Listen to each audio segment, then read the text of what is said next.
Hey, what's up, everybody? This is Charles. I want to welcome you guys to the conversation. So today we're going to be talking about my man, Derrick Rose. Now, why are we talking about Derrick Rose?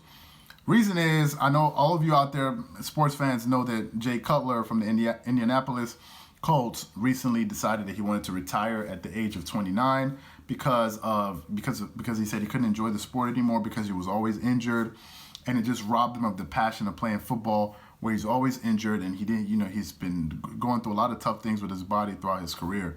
So he decided to call it quits. And there's been a lot of debate around that.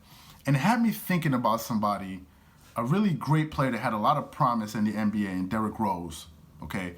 Now you guys remember Derrick Rose when he came in. He was the youngest player to win an NBA MVP. He came in and he revitalized, he rejuvenated the Chicago Bulls, and he brought excitement back to the Bulls. And he had so much promise. He was a playoff player. He was a clutch player. He was really exciting. He can pull off electrifying dunks and all of these amazing things. He was from Chicago. He was a Chicago native. Playing for his hometown team and all these great things, right? And he had all of this promise. And Derrick Rose played above the rim, and he played with breakneck speed. He was super fast, a lot really twitchy. He could jump up like a pogo, just jump and boom, he was dunking on people. And he was really exciting to watch play. But due to the way he played, that ended up causing him to get injured. And he ended up injuring his knees, one knee after the other, and injuring himself back to back to back. And injuries really were the thing that slowed him down from having a Hall of Fame career, really, because he was on his way to have. You win an MVP, and you're the youngest player to ever win an MVP. You've done something that no one else did, literally, by being the youngest player to do so. And now when we think of Derrick Rose, at least the committed fans, meaning people that really followed him when he began and really devoted followers of his, remember just how great he was in his prime, meaning when he wasn't injured. And remember, Derrick Rose is still young. It's just that he's had so many injuries throughout his career, and then, things that have happened in his personal life that I don't really know much about. But in all of that, we sort of lose sight of who he was. And, looking at the Jay Cutler situation had me thinking of D. Rose. And my question is, how are we going to remember Derrick Rose? I think it was just last year he scored a career high playing for the Timberwolves, 50 points. This guy has been through so many trying situations in his career. And then at that point in his career, he was able to score 50 points in a game. And you saw how he broke down, how he was crying. And so many fans appreciated him. Why? Because Derrick Rose seemed like somebody that truly loved basketball. When you can't do something and you're crying about the fact that you can't do it, it means that thing is really important to you. I don't care what it is. If you not being able to do that thing brings you to tears, it lets me know that you're really passionate about that particular thing, right? It's something you really enjoy.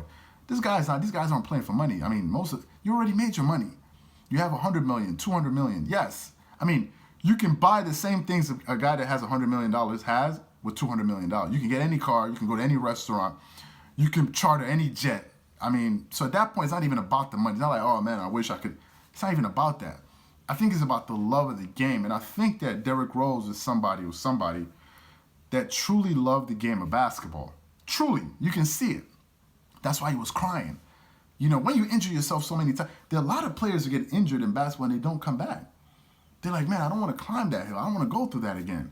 Especially if it's happened to you over and over and over and over again. So the question is, how will you remember Derrick Rose? I'm going to remember him as somebody that gave us all the basketball, but his body betrayed him, but still loved the sport and never gave up. And he said one of the reasons he did it was to be an example for his kids, I think his son, to show his son that when life knocks you down, you get up and you keep doing it. That's his why. He had something pushing him, which is his son, which is powerful when you have your kids or your parents or your whoever it is, a loved one, whatever it is that's pushing you. That's what drove him. Because on his own, I don't think he'd be able to push himself. And that's something to be commended, because his son is the one that's pushing him, but he understands that when he comes back, every single time he comes back from an injury, NBA fans appreciate him. So my question is, how are you going to remember Derrick Rose? I'm going to remember Derrick Rose as somebody that was perseverant, that never gave up, which it was a good example for kids and people in general who go through hard stuff, who get knocked down and come back again. But I want to know what you guys think. How will you remember him? So if you have any thoughts and comments about Derrick Rose, just leave it in the comment section below. If you're a Chicago Bulls fan or a D Rose fan, make sure you hit the like button. And don't forget to subscribe to the channel if you enjoyed the video. Wishing you guys a great day. This is Charles here from Dreamers Pro. Peace.